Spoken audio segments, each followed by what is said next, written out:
Hello everyone! Ayan, good evening po sa inyong lahat. So alam ko naman po na paborito nyo rin ang lumpiang Shanghai katulad ko and ng aking three sons. Kaya naman, for today's video ay tara at samahan nyo po akong gumawa nitong ating napakasarap na lumpiang Shanghai. So meron po tayo ditong pork giniling. Ayan, kung makikita nyo po, luto na yung ating pork giniling.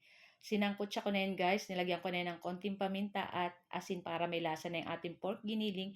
And then after, ilalagay natin dyan yung ating sweet ham. Ayan, pig cubes ko lang ng maliliit para katulad ng ating giniling, magpantay sila nung sukat nung ating mga pork giniling. So, dapat medyo pino din. Ayan, medyo maliliit yung slice. So, ilagay na rin natin dyan yung ating bawang, yung ating sibuyas, and yung ating celery na pampabango.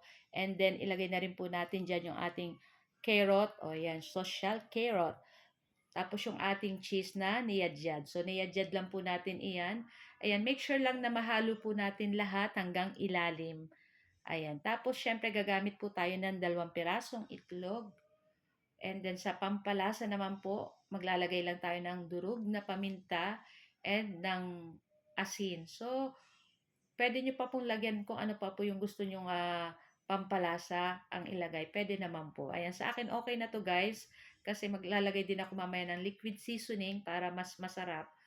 Ayan. Tapos syempre, gagamit din po pala tayo dyan ng harina para syempre, yun po yung magpapadikit-dikit ng ating mga ingredients. So, ayan na nga. At maglagay na tayo dyan ng 2 kutsarang harina. Pero guys, advice ko sa inyo kung magluluto or magagawa kayo nito, dagdagan nyo na guys. Kasi pwede nyo naman po yung itago sa freezer.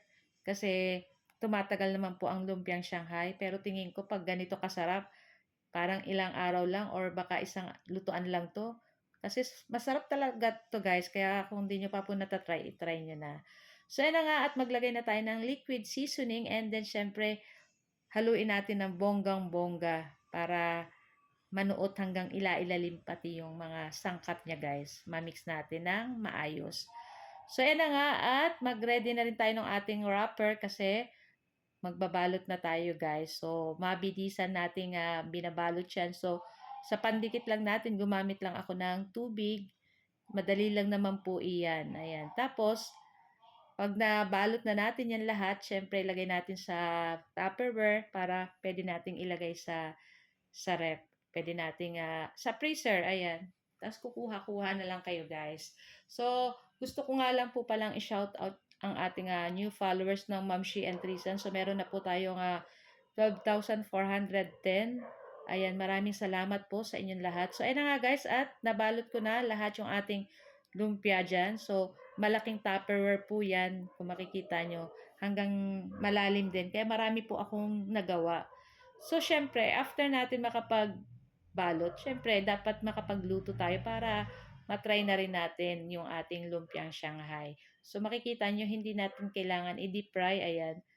Tama lang yung ating mantika dyan. So, babalik-balik na din lang natin para maluto din yung kabila. Pero, kahit hindi naman siya sobrang kaya lang syempre dapat po mag-golden brown yung ating lumpia dyan. Katulad ng ganito. At pwede na natin yan hanguin. Tapos, gumamit lang kayo ng paper towel para yung excess oil hindi natin makain. So, guys, thank you for watching.